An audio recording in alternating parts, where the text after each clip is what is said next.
Hey everyone, Eric Watson here, freelance writer, player of games, writer of words, recorder of videos, an online role-playing aficionado. Welcome to another Roll20 review, my written and video review series where I take a look at the marketplace section of online role-playing website Roll20.net. With this video, we'll be looking at the Roll20 adaptation of the second adventure in the War for the Crown Pathfinder adventure path with the really cool title Songbird, Scion, Saboteur. Hello. Oh dear, I need to get this poor lady's covered up with a review copy. I could just delete that too. So, the sophomore adventure in the War for the Crown adventure path follows more of the political intrigue and social maneuvering and influencing from the first adventure, which is called Crownfall. And obviously, if you want to see that review, you can check it out here on my YouTube channel. Highly recommended we start with that one because this is, in case you're not familiar with the way Pathfinder structures the adventure paths, literally part 2 of I believe it's a 5-part campaign series, and in fact it is designed to run with those same characters directly after the events of Crownfall, which means the PCs should be level 4 when they start this adventure, and by the end of it they should reach level 7, so it's kind of a, I guess that'd be a tier 2, early tier 2 adventure. So within the adventure, the PCs will travel north. They will leave the city that Part 1 took place in, Apara, and travel north to the country of Marat. They assume the role of long-lost nobles. They're hobnobbing at posh parties, helping the local populace with various odd jobs, missions, side quests, and then culminating with the PCs' infiltration and kind of deposing of the ruling noble, I suppose. I think this adventure hits all the right beats, although of the campaign, although running many of the areas, particularly Part 2, which is kind of my favorite area, but also could be just really tricky to run via Roll20, particularly because unfortunately there's not a lot of maps provided for that section, which we will go over in a moment. So first, let's go over what you get in the Songbird, Scion, Saboteur module, which I believe is priced slightly cheaper than Part 1, $24.99 on the Roll20 marketplace. So you get 4 5-foot divided battle maps, which you can see up here. Most of them are just noble houses, because that's kind of what you're basically going to be interacting with most of the time. One non-gridded overland map, which is the country of Marat, which is a really cool map. We'll be looking at that later as well. 44 named NPC character sheets. Let's go to our journal and scroll down, which is something that Crownfall had a bunch of too, which was a bunch of named like nobles with actual biographies and descriptions and everything. There's less here than the first one, which is, I think, a blessing, because the first one had a shit ton of named NPCs to try to keep track of, especially in that opening sequence. This one is less of that, and they're all separated for the most part, although except Part 1 puts them all together during a grand ball, essentially. But for the most part, you'll be interacting with them separately, which helps. But there's a lot of them here. Unfortunately, only 16 have pictures and handouts, which is something that plagued the first one as well. Not everybody has their own nice little artwork, which, you know, there's a lot here. I don't expect everyone to have one, but most of the major players, I believe, do have portraits and pictures.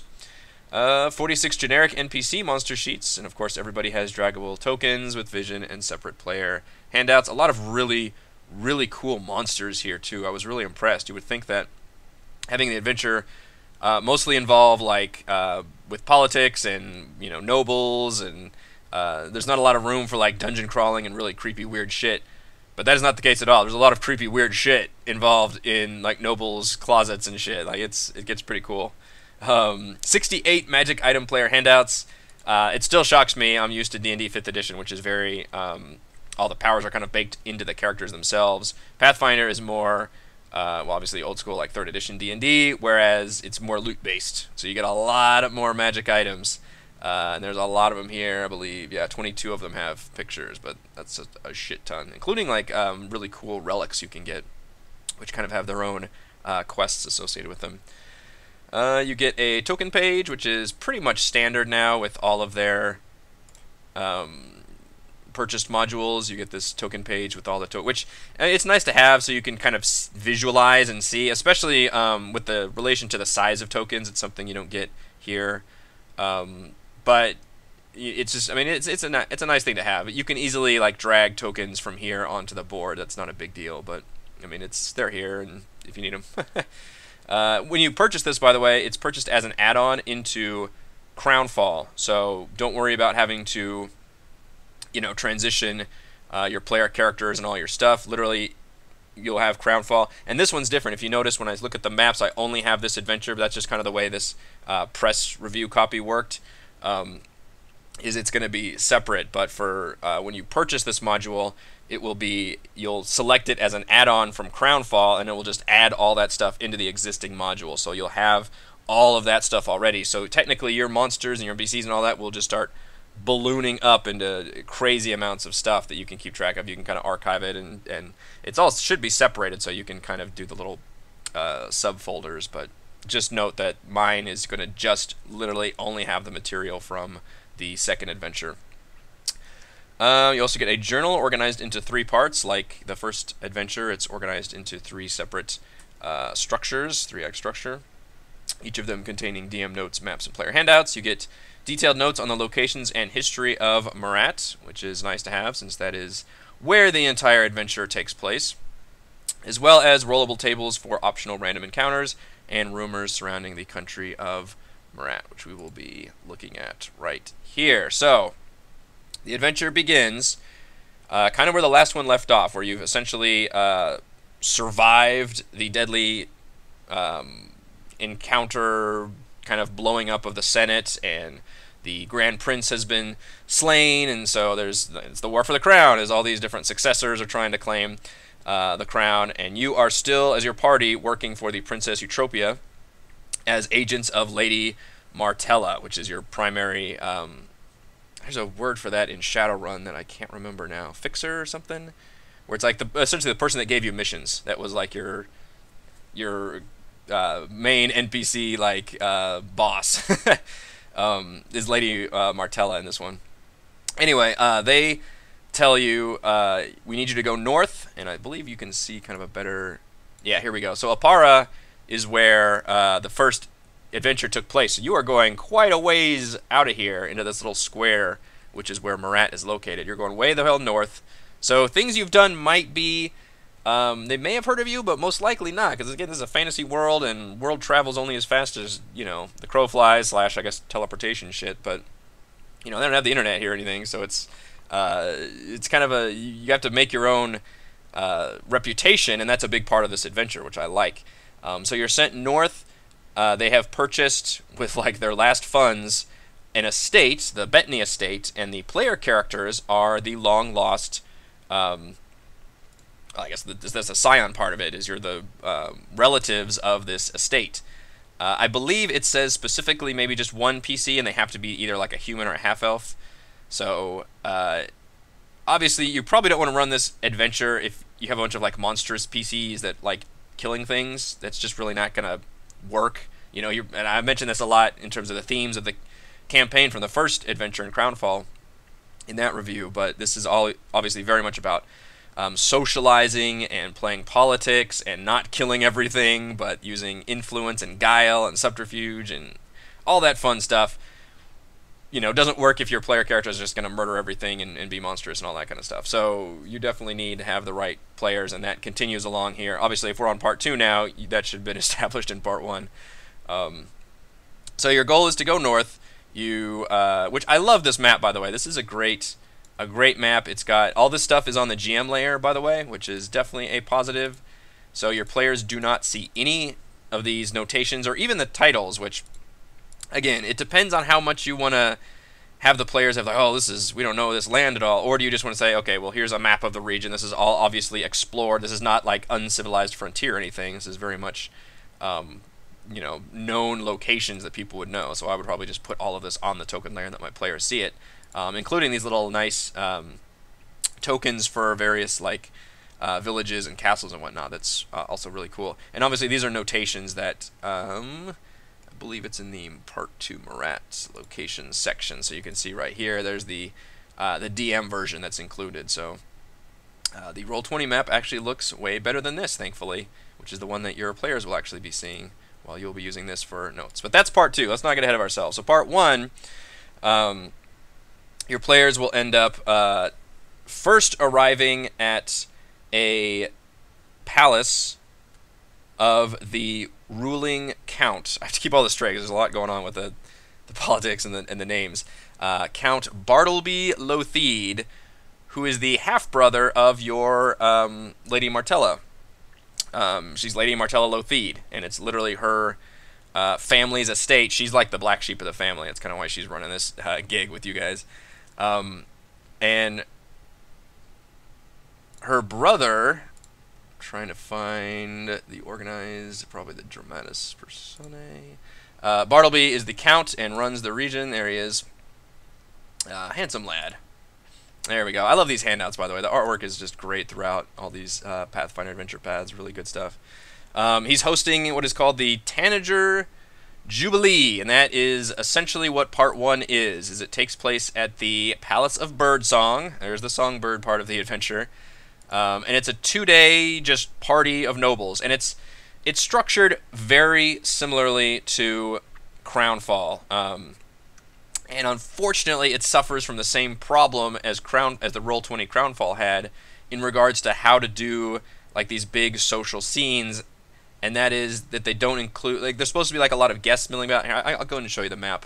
The confusing thing here is that the palace is also used in part 3 of the adventure because your players essentially come back to it on a mission to steal something and depose that ruler, that Bartleby Lothede. So this map is really used in part 1 and part 3, which kind of lame, although it can be interesting to return to this location in a like violent situation, whereas the first one was a social situation. This nice little foreshadowing lets the players like explore the area, and they get rewarded for learning things about the family. Unfortunately, there's only one map included here, which obviously you can use this map for part 1 and part 3, but the way this map is set up is basically, I'm going to zoom out, is basically just set up for part 3. Like, it's got all the guards set up, and it's got the stuff hidden on the GM layer, all the various monsters and things, and it's a neat map. It's huge, by the way. I mean, look at the size of this thing. And I love that it's still a 5-foot gridded map. Thank you, Pathfinder Adventure Path, for making 5-foot grid maps. I don't know why. One of my biggest pet peeves with Dungeons & Dragons 5th edition. I love it to death. Obviously, we've been playing it for years. But when using it in Roll20, it's a headache, especially right now. Oh my, playing Storm King's Thunder, where everything is just super gigantic. Your tokens are really tiny on the map in order to make all the things fit, because it only works if you use 5-foot grid maps. And here, everything is 5-foot grid maps, which is awesome. I love that that works, and this map looks great and works well. The problem is, this is set up for part 3 and not set up for part 1. And part 1 includes the ball, and there's a lot of things happening in this ball. This is the Tanager Jubilee, which is essentially your when your PCs arrive in the country, they immediately go to this event as the first thing they do here. They don't even go to their new estate that they're essentially moving in and assuming the identities of. This is their big thing, and it's neat because it gives them a chance to meet all the major characters in the region / of the adventure. It's mostly combat free. There's a lot of scripted events. Again, it's structured very similar to the Senate Part 1 in Crownfall, in that there's like opportunities to socially influence various NPCs. There are the scripted events, some of which are dangerous. One of the vigilantes, the Night Swan, like stages an attack with a poisoned crossbow, and the PCs have to like save or deal with that. And there's some neat stuff going on. But none of that is on this map right now. It's not even on the hidden GM layer which they've done on other adventures, which really confused me. I thought at least we'd see, you know, some of those other NPCs here, but there's supposed to be a lot.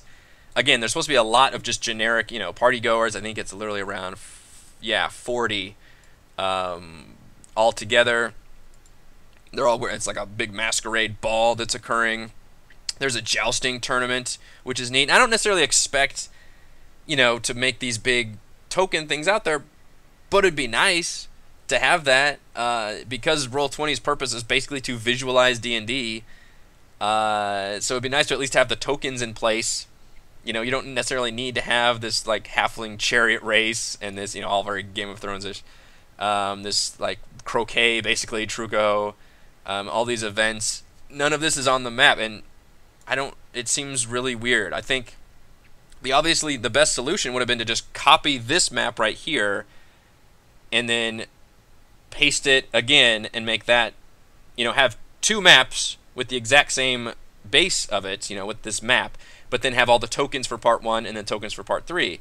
Otherwise, I as the DM, I purchased this and now I got to put in all the work to switch this for part 1, essentially, which is, I guess you can keep the guards, you can keep all the stuff on the GM layer, that doesn't matter, but I have to add in all the guests, I have to add in all these various events that happen, and that sucks. Like, the point of purchasing a module is to make less map work on my end when I'm making the adventure. So this one really suffers from that. It almost seems like, when I opened it up, I was confused. It's like, okay, wait, the first part 1 happens at the Palace of Birdsong, and usually they're always in the order, up here on when the players experience it, but this one's at the end, and I figured out, oh, that's because they set it up as it is in part 3 and not as it is in part 1. So that's a bit of a bummer. But otherwise, I like, so map things aside, story-wise, I like the way this plays out. There's a lot of events happening. It does the same social rounds that hopefully your players enjoyed from part 1. I don't know if I'd want to see too much of this because it starts to just kind of repeat, what happened in each adventure. Like, I wonder if we're just gonna go to a new region each time. I don't keep up with the written ones. And I think we're slightly behind. So I think the 3rd adventure might have already been released by now. But if every single one of them has its own, like, here's the social scene in part 1 where your players meet everybody and hobnob and all that, that gets a little, like, I think that would get a little repetitive. It's not too bad now because we only just did it one time in Crownfall, but here it's literally basically the same thing. There's scripted events that happen. Your players can schmooze and interact however they like, but otherwise the main thing that occurs is just meeting people, essentially, which, it fits the theme of the adventure pretty well. There's even a hunt where I think they dress up like commoners in, like, animal clothes and hunt them. Like, it's pretty messed up. You're supposed to basically really start to despise, especially the count that runs this thing. There's a manticore running around, which is nice. As well as, obviously, like, halfling chariot dog racers, everybody's laughing at them. Like, it's meant to be like, you're like, what the fuck? And because you want to go in part 3 and, like, fucking kick this guy's ass, basically. Although, speaking of that, there's a good job with making these characters, like, really fleshed out, especially because there's less here than in part 1, so each one really matters more, and especially, why can't I fucking find him now? What is his name? Bartleby. There he is, Count Bartleby Lothede. God, everybody's got their title on there. I don't remember baronet name. This guy, like, look at this information you have just on Bartleby. That's a ton. That's great stuff, and it even mentions, like, he can even be a romantic option if that's the kind of campaign you want to run and everybody's cool with that. He could be, it even says he's not necessarily evil, which, I don't think any good RPG would have necessarily just straight up mustache twirling evil guys. He's just kind of a dick noble. And has his own family problems, and I don't know, there's a lot of interesting stuff in here. I'm not going to go over all of it, but he's got, descriptions, the discoveries that your characters can learn, and this matters a lot mechanically because at the end, not to jump ahead too much, matters very much in terms of how that final assault and even the final battle with the Count goes, because you can not fight him, you can talk him down. There are rules for talking him down if you haven't, like, pissed him off enough, which is fantastic. I love that. So the things you do during this adventure matter and play out in the final climax, which is good, as much as I'm not necessarily a fan of how we just kind of repeat the same map in this adventure. But like I said, it does have its advantages with knowing the layout and stuff in the first part. So your players unknowingly, will learn the layout of this map, and then in part 3 that'll come back as they come back here with an actual agenda. So part 1's done. They basically just meet everybody. No big shenanigans should happen. Part 2 is finally, zoom back in, giving the reins over to your players. Now, up until this moment, including with part 1, so the entire War for the Crown campaign has been pretty damn linear. It has been like your players are shepherded from one event and location to the next. Like, literally in the first one, it was very much like they're here at this Senate building.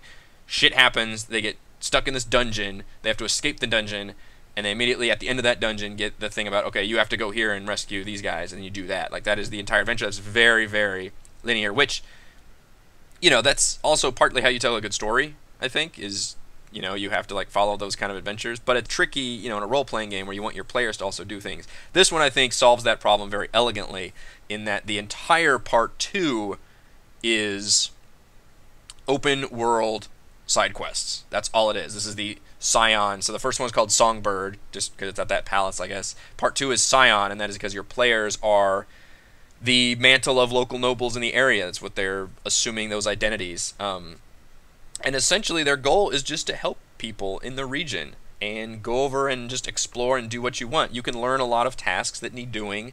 There's a whole section of rumors, which should help basically pull people to different areas.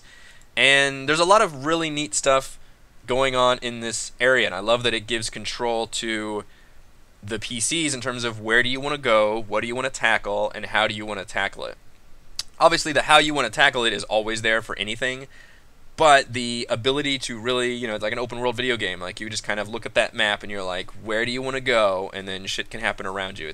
Now that's kind of terrifying from a DM point of view in a lot of ways. Obviously, you can start with like, okay, here's where the PCs actually are, and I can prep this kind of bubble around this area and see how well they go. This map, by the way, is not looks big, but it's actually only, you can see where the 10 miles right there, so it's not very big. They can certainly get around pretty easy, although there are encounters as well. Where are those in events? No, I don't know where the encounters are. There is an encounter table somewhere. Reputations rising.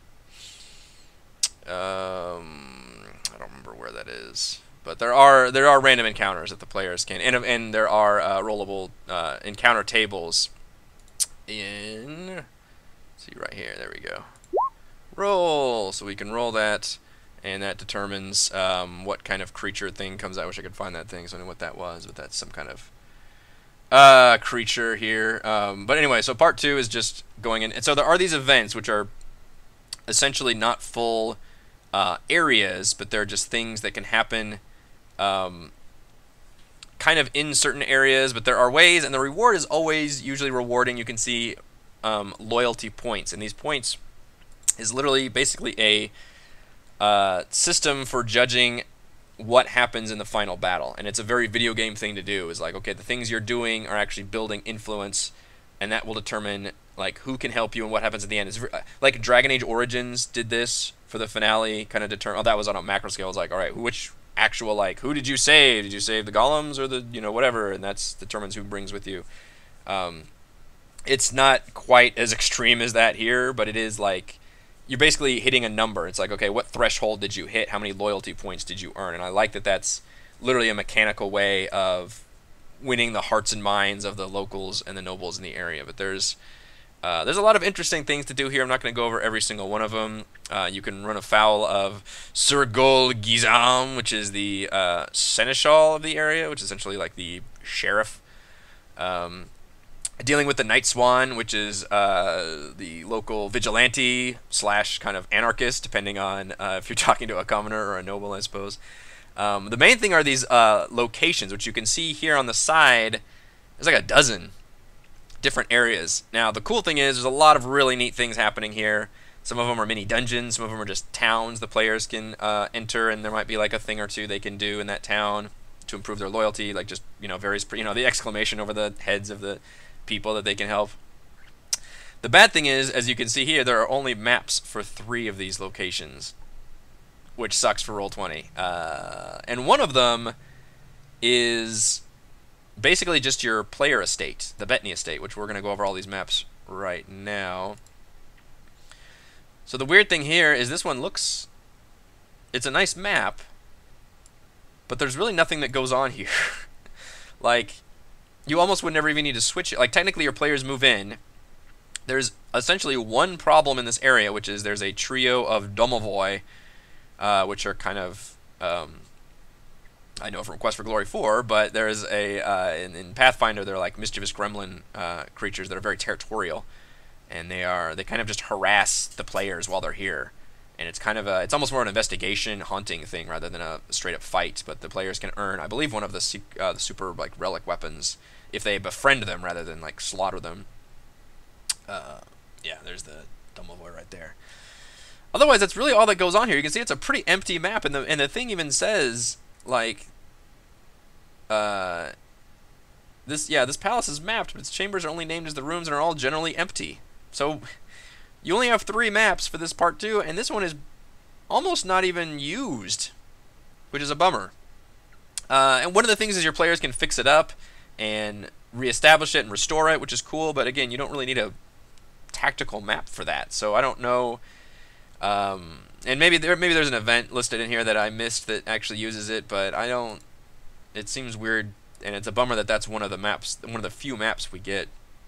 The other map, the Stacky's Pump House, is essentially just a little mini dungeon crawl. It's got, which this one is a bit of an error on this part. There's supposed to be another creature up here, the kind of the boss school, but it's just a little mini, and you can see there's dynamic lighting here. But this pump house is essentially not pumping out water like it should be. Your players go to investigate, and it's just a straight up combat encounter. There's ghouls, and there's an Otyugh in the water, which is neat. You know, not everything has to be a big political, social scene, so it's nice to have some combat. The other big combat one is the Telus Estate, which is basically set up like Beauty and the Beast, except way darker. So basically, like a witch came to this guy, this dick noble. He turned her down, she cursed him, and turned him into a like malformed spider person. Let's see if I can find his. He's pretty messed up looking, this guy. Ereg Telus. Yeah, that's a. There he is. It's a messed up looking dude. He's like half spider, and he has some spider powers, and he eats people. It's bad news. And he's got like his few loyal servants like actually capture people on the road and like bring it to him, so it's kind of messed up. You can see it's not a very big dungeon. There's like the few guys over here. There is a way, I think, of lifting the curse. If you defeat him and like cast a restoration or remove curse spell, I think you actually need to remove curse. So you can solve this, I guess, without too much combat, but otherwise it's kind of a neat little dark evil combat encounter map, which is nice to have. But that's it for maps. For part 2, that you get those 3 maps, and there's a lot more going on in part 2. Just to give you some examples, there's a unique swan-themed fae that attacks people around a lake. She's got a whole big history. Let's see if I can find her on here. I'm trying to read my notes about. I don't remember what her name was though. It's at this one, Atratus. Atratus. This woman right here is like a shape-changing swan fae, and yeah, out of Lochline Lake, and she kind of haunt is the right word, but she's like a protector spirit of that area, and she kind of harries everybody around there, and they want to, you know, the locals kind of want to get rid of her, but she's not necessarily evil, again, and in fact, Bartleby released a powerful ochre just called Advanced Ochre Jelly. It's such a Final Fantasy thing to do. You know, lesser, super, and if you defeat that jelly, then maybe you can actually like parlay with her and ally with her, which is nice. So that's one of the events. There is, oh, one of my favorites, a noblewoman's daughter. So you meet them at the party, the Tanager's Jubilee, and if you learn more, the daughter is like super depressed, and you try to figure out why. You know, she's a teenage girl and probably got problems, and sure enough, she's got fucked up problems. Essentially, she was, she had a young man that was obsessed with her, attacked her, and it's all it says is attacked, which is good. We don't need to go into more details there. And then he killed himself. She never told anybody, and he gets turned, you know, because this is a fantasy world, and you're those kind of stories, you end up as like an undead or tortured or something, and he ends up turning into this like little tiny undead spider that can like bite her and slowly drain the life from her. And there's this neat little situation where she like goes every night to this hedge maze in her mansion, and there's this macabre like picnic scene, and there's dead bodies everywhere, and she's all like, "Oh my love," and there's this nasty little spider thing like just biting. That seems really cool. I wish there was a map for that. Like that's amazingly. It's dark. It's fucking goth as hell, and I love it. It's this crab estate, and that's a great scenario and situation. Sapsenza is the name. Let's see if I can get get a picture to go with it. There we go. So there's the mom is Dame Parthena, and then there's the young girl Sapsenza. And yeah, it's fantastic. But again, there's no map for that. It's supposed to be in this the crab labyrinth. Like that's amazing. And yeah, you can cure her the Lovelorn's curse to get XP and all that good stuff. That's a cool scenario. And I mentioned the Night Swan that you can tackle. There's a fishing trip the PCs can go on. They hear rumors of just a big ass fish in another lake, and they can try to ring in this fish for a loyalty point, to boost the reputation. And it's a 20-foot long CR5 catfish called the General. That is amazing. That is a wonderful excuse for hilarious fishing hijinks, especially once. You should definitely, if I was DMing this, I would absolutely run that part.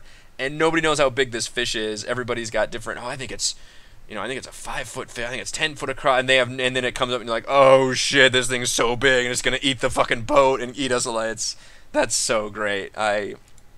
Again, there's no map for that, so I can't check. It's on one of these lakes on the county map, but or country map. But that's an absolutely great scenario. There are some pictures, I should say. You do get some nice handouts. You can show some of those. Where are that? There we go. Handouts section. So, oh god, there's one of the fucked up things. This is a cockroach with a human face that literally like induces nightmares on victims. I mean, it's nightmare inducing just by looking at him, and that's at the that's the Palace of Birdsong that he hangs out with, which is jacked up. Okay, here's a scenario. So this is a giant snake that lures people thinking that they can find gold in this, I don't know if it's a river or a lake, and there's this giant serpent that attacks called a gold pebble. So a lot of really neat I mean, I mentioned just a lot of really neat, unique creatures. There's like a weeping willow that the players can walk past that like attacks them. There's a unicorn creature that can save them in the wild. There's a lot of really neat creatures, and a good opportunity to include this. As a DM, you get a lot of freedom. Obviously the players get a lot of freedom in this section, but as a DM, you get the more freedom to like pick and choose what you want to use in terms of encounters and where you want to guide the players and suggest them. Or you can just hand them this map and be like, here's the locations, here's the rumors, what do you want to do? And that's really cool. I wish there were maps, because man or woman, you're going to have to put in a lot of time putting these maps together. And these are not, almost none of these are dungeon crawls. The ones that are actual like little mini dungeon crawls, you do have maps for, but they are encounters, and a lot of them involve combat. You can find stuff you need on Roll20, but it would have been nice to include one or two in this packaged map, especially like a lake map would have been good, because there's a number of like lake-based encounters, and then just a generic kind of maybe on the road map, and then I could have dealt with the rest. And I always expect to deal some extra work putting in some extra maps and stuff when I purchase these, but this one feels especially painful because there's so much going on in part 2, and so much of it is not mapped, which is a bit of a bummer. Alright, so part 3, as I mentioned, is the players returning to the Palace of Birdsong. So at the end of part 2, they get a message from their, I believe is it Martella? Or is it Eutropia herself? See the following message with a modified Lothid signet. So yeah, it's Lady Martella. Essentially says, okay, here's the plan. You guys have done a good job in part 2, like doing your own shenanigans, building up loyalty points, however you want to tell them that. But your mission is to infiltrate that Palace of Birdsong, steal, obtain the original charter granting the Lothid family stewardship of the land, and essentially depose her half-brother, her family, from the region, and put themselves in charge. And then from her end, she's got nobles that are like ready to back you and make this a legitimate like succession, which is cool. So your final mission is to infiltrate that palace map, and suddenly you turn that social map, which we can return to, which is a good map, into a battleground, which is neat. I like that. I like that facet of it. It's just a bummer because you can see there's so few maps here included, and then one of the few maps, which is a nice big map. This one, it's what is it, 2 stories, huge, but unfortunately it's also used for 2 of the 3 parts of the adventure. So you definitely get your mileage out of it. So let's see, where is the rewards of loyalty. So this is the part which is interesting, and this is where your loyalty points at the end of part 1 and part 2 come into play, and you literally just add up how many loyalty points have they earned and where are they at. If they're 0 to 10, they're local villains. They're glory hounds or incompetent nobles, and it means the boss, essentially the final area becomes even harder and has even more enemies through there. Another baron arrives with soldiers like halfway through the assault. If they're anywhere from 11 to 35, so there are a lot of opportunities, as you can tell by these numbers, to earn loyalty points. Most of these things you only learn like 1 or 2 loyalty points, but there's so much you do. There's so many little events and side quests and things that you can do to earn loyalty points, which is neat, and it's neat that it comes together here at the end. 11 to 35 is like a wash, like nothing bad happens, but nothing really good happens. Although I guess they do earn some, it looks like they earn XP here, but it's just run part 3 as written. And then as you go from there, good things happen. Like the locals believe the PCs represent a better future, and then you can remove 2 guards from each encounter if they're here. Until at the very end, I believe, all palace, if they're 51 above, all palace guards abandon the Roll20 estate, believing the PCs are basically the rightful masters, and they can persuade the count to surrender peacefully by means of a verbal duel. So it does require a lot of work to put in from part 1 and part 2 to do this, but I still love that that's included. Like ultimately, and that reminds me very of like how you would play like a Fallout game, in that you can play it as especially the older Fallout games, Fallout 1 and 2, where you can not play it combat heavy at all. You can take like no combat skills and just be super charismatic. And like combat wise, that's you like picking on followers and having just an army with you. But in a lot of situations, you can talk people down from a fight, and I like that that's included. Famously, Fallout 1, if you had like I think a high enough intelligence and charisma, you could just talk down the final boss, like literally logically say like, no, this is why you're wrong, and this is why your philosophy is wrong, and your plan doesn't work. You can just talk him down, and he's like, yeah, okay, and you just fucking win after that. Like there's no fight. That's fantastic, and that's true here too, which I really like. There's also crazy extensive notes on the verbal duel, which when I think verbal duel, that reminds me of the Secret of Monkey Island, where you both had your swords up, but the entire, because it was a point and click adventure, it was all just dialogue based, and you would just have these insults at each other. This one is even more extensive for that. I mean, look at these. I'm not gonna go through this because it's so freaking long. Pages and pages and pages of rules on, you can use mockery or logic or flattery or baiting. These are the tactics you can use for a verbal duel. Like it's crazy. That is absolutely crazy. It's a team version, I mean, even though you can talk him down, like it is not a simple like DC 15 charisma check or something. It is something. That is impressive. I like that a lot. So yeah, combine that with the fact that you can have these loyalty point system. Really, really makes the adventure come together. It makes everything the PCs do actually matter, which is nice. But this final dungeon, and I say dungeon because it really is like the closest thing the adventure has to a dungeon, even though you're just assaulting this essentially the mansion from part 1 where you had the party. But there's a lot of neat things going on here. I believe I wrote down. Okay, so and we can zoom in and check it out. And it's something true from the entire campaign. Like there's like neat creatures here, even though you're mostly dealing with like mansions and nobles. There's living constructs here. There's living topiary outside. There's a chair that turns into a wood golem upstairs called a chair golem. I believe it turns into like a wooden bear. In the attic there is a undead child called an attic whisperer, which is fucking creepy as hell. What is up with these nobles having creepy stuff going on? Where is that thing?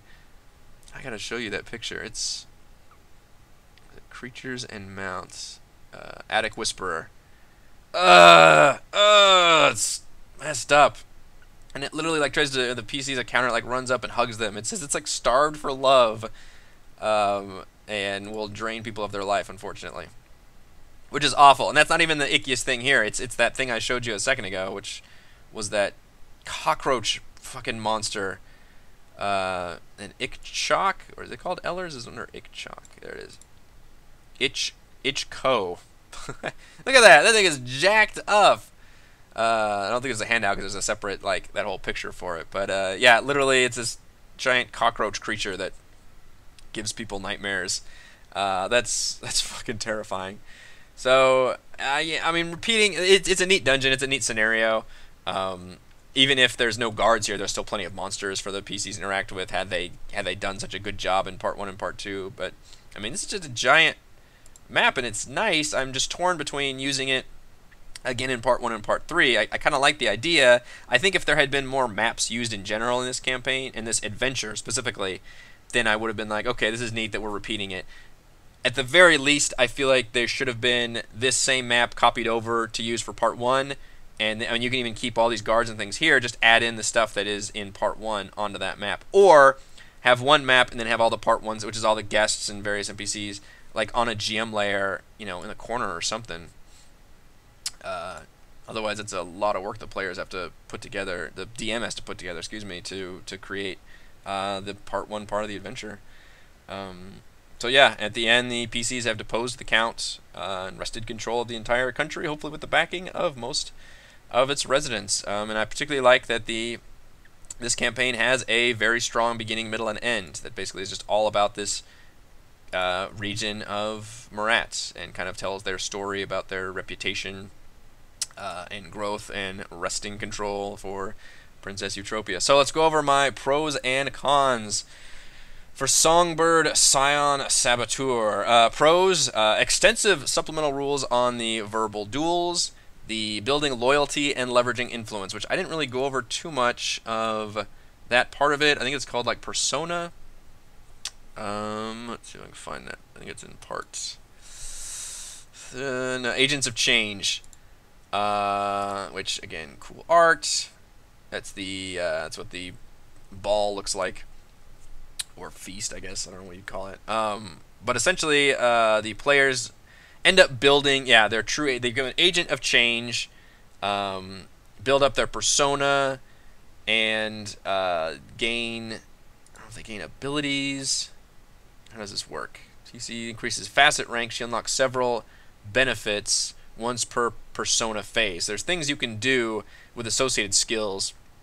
And again, it drives home that fact that you are doing a lot of socializing and political influence. And it's nice that there are actual mechanical rules for all of this, as well as that whole loyalty system, as I mentioned, that comes off as a really cool reward that actually pays off for the final battle.